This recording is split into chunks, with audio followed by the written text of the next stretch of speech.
누가복음 8장 1절부터 3절까지 읽겠습니다.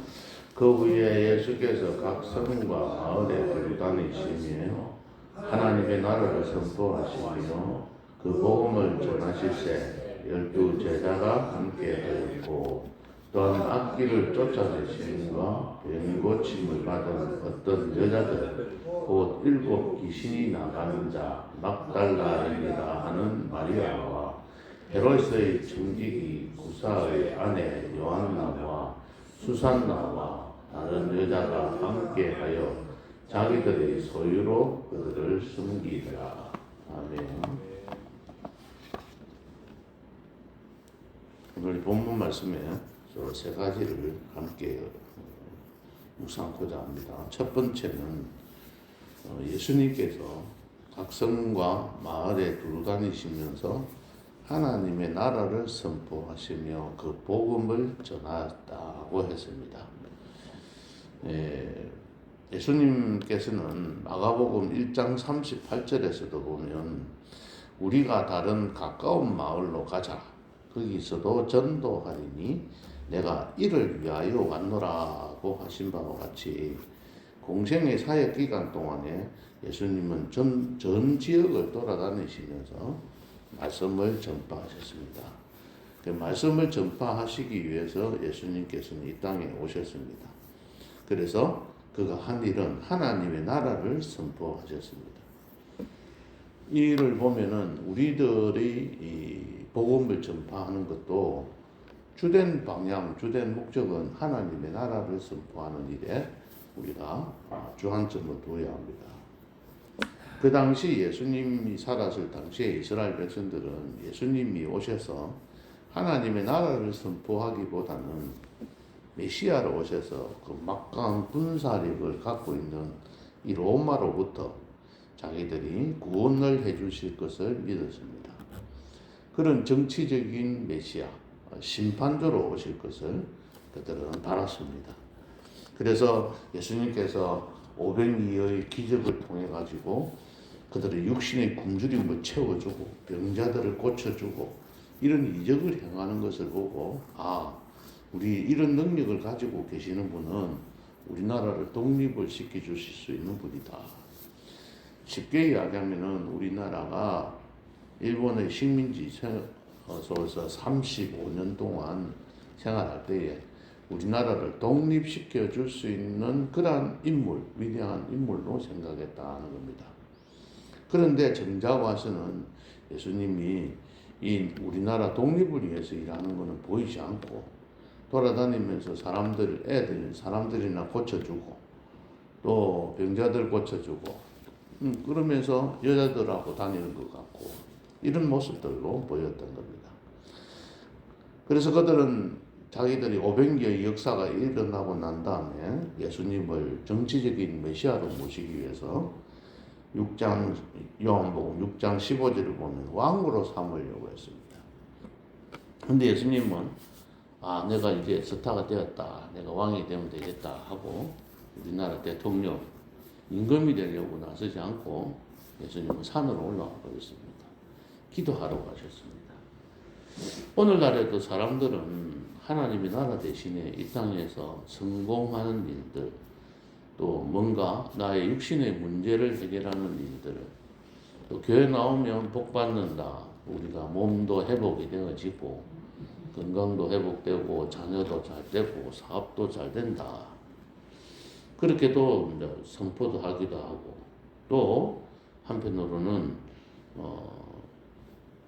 주 안에서 믿는 자 가운데 주 안에서 능치 못할 일이 없느니라 해서 이런 어떤 적극적인 사고방식 이런 것들을 이렇게 가르쳐 줍니다. 그래서 그 예수를 믿으면 하나님 앞에 다 기도하고 나면 적극적으로 주실 것이다. 그러니까 믿고 나가라. 적극적인 사고방식을 갖게 만드셨습니다. 그렇게 그게 많이 써먹혀졌습니다. 그죠? 그래서 우리 나라의 이 한국 교회에 교회가 한때 크게 부흥을 하게 되었습니다. 이렇게 되고 나니까 이제 먹을 것이 생기고 넉넉해지니까 이렇게 다 하고만 또 허지부지하게 하나님을 떠나버리는 거예요. 왜? 하나님 안 믿어도 잘 먹고 잘 사니까. 오늘 이 성경 말씀에 보면 예수님은 하나님의 나라를 선포하러 다니셨어요. 이 나라가, 이곳에 하나님의 나라가 임했다. 하나님의 나라가 지금 임했잖아요. 우리의 마음속에 하나님의 나라가 임했습니다. 하나님을 모시고 살아가는 우리의 마음, 하나님께서 말씀하시는 대로 순종하면서 살아가는 거예요. 자녀가 부모님 말을 안 들어가지고 내가 맨날 그래서 그랬나. 그래갖고 부모를 늘 의식을 그렇게 살아가면 안 되잖아요. 자녀는 부모의 말씀 속에서, 부모가 가르치는 어릴 때는 가정 그 속에서 살아가는 거예요. 그 부모의 사랑 속에서 그냥 살아가는 거죠. 근데 이 부모를 떠나버리면 그 삶이 힘들어지잖아요. 부모님이 가르쳐주고 말씀하시는 대로 순종하고 살아가면은 그가 행복해지듯이 우리는 하나님을 모시고 살아가는 우리 하나님 나라 백성들이라. 그러면은 하나님 말씀대로 그냥 순종하고 순진하게 어린 아이와 같이, 천국은 어린 아이와 같은 자가 들어간다 그랬지 않습니까? 어린 아이와 같이 다른 생각하지 말고 그냥 예수님이 이거 하라고 하면 하고 저거 하라고 하면 하고. 왜? 그렇게 하는 게 복되더라, 좋더라 그냥. 그래 생각해버리. 단순하게 생각해야 된다. 어린 아이와 같이. 그게 하나님의 나라에 사는 사람들. 그래서 하나님의 나라에 사는 이 삶이, 이것이 바로 복음의 핵심이 되어야 된다. 하나님 나라. 하나님 나라는 이미 이 땅에 임했고, 하나님 나라는 아직까지도 임하지 않아서 우리가 그 나라에 가기까지 준비하는 단계입니다. 그래서 두 번째로 생각해 볼 수 있는 것은 오늘 여기 8절에 1절을 보면 12제자가 함께 하였고 끝났고, 3절에 보면은 여러 여자가 함께 하여 이런 말입니다. 그러니까 하나님의 나라는 이렇게 동력자가 있어야 되는 거다. 하나님의 나라가 제대로 되려면 지금 이것처럼 함께 해야 돼. 12제자가 함께 하는 거야. 이놈 12제자를 세워놨더니 12제자가 예수님한테 반기를 들고 시킨 대로 안 하고 자기들 마음대로 해버리고 이러면은 이 의미가 없잖아요. 그죠? 하나님의 나라는 이와 같이 12제자가 함께 하였고, 그 다음에 여러 여자가 함께 해서, 특별히 여기서 좀 더 우리가 깊이 살펴볼 것은 여자들이 함께 하십니다. 여전도 회장은 막달라 마리아, 부회장은 요한나, 총무는 수산나, 그 외에 여러 회원들이 여자가 많이 있었습니다. 이 여전도회가 교회를 참 잘 세워갑니다. 이게 지금 대한민국 어느 교회든지 보면 교회를 섬기고 교회를 봉사하는 경우가 여자들이 참 잘하는 것 같아요. 이 남자들은 남자들대로 또 하는 역할들이 있지 않습니까? 교회를 봉사하고 섬기는 거. 그러니까 남자들은 예수님을 따라다니면서 일하는 거예요. 예수님과 함께 복음을 전하러 다니는 거죠. 그러다 보는 게 먹고 사는 거는 챙기기가 힘든다는 거죠. 그래서 그것을 여자들이 자기들의 소유로 그들을 섬겼다. 그렇게 이야기하고 있습니다. 이 여자들의 역할이 굉장히 중요하다. 이 마리아는 어떤 사람이냐? 막달라인이라 이랬잖아요. 그래서 우리는 보통 막달라 마리아 이렇게 말하는데, 막달라는 그 지역의 이름입니다.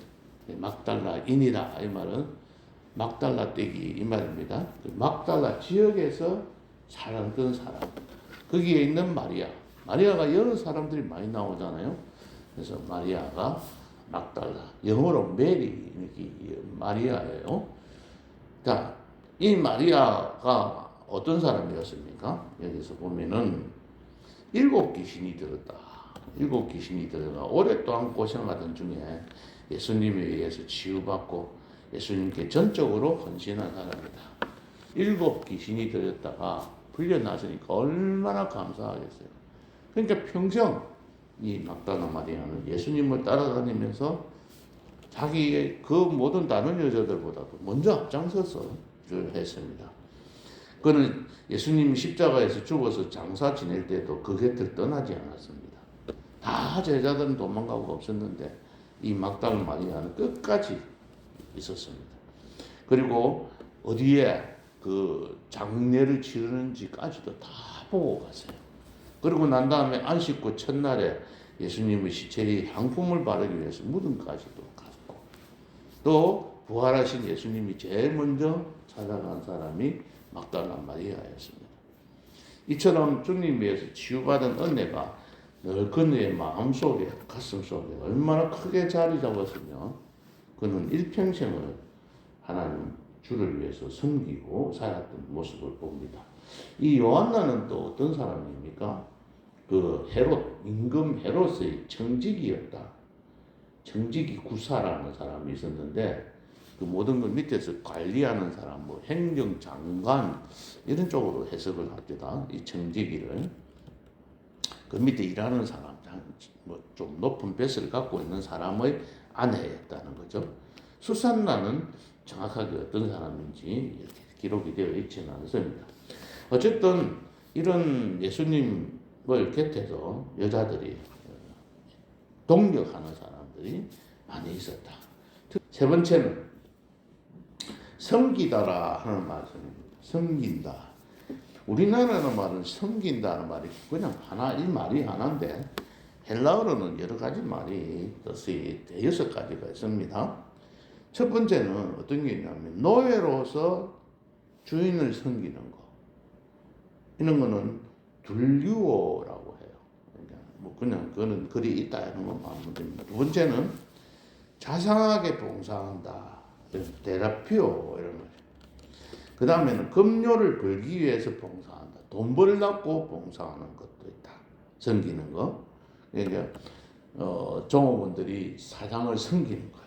왜? 돈을 벌려고, 돈 많이 벌려고. 이때 섬기는 거는 또 다른 표현. 이 단어가 라트리오라고 합니다. 그 다음에 공무에 봉사하는 거. 공무원들이 돈을 받고 봉사하는 거, 섬기는 거를 레이투르게오 이런 식으로 씁니다.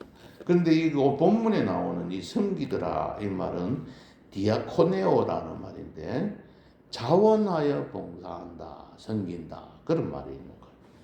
그러니까는 자기들이 이 섬기는 그 목적이 교회 안에서 인정받기 위해서, 상 받으려고, 또는 큰 교회 가면은 직분을 얻으려고 장로가 되고 또 권사가 되고 이런 되기 위해서 섬기는 그런 사람들도 있거든요.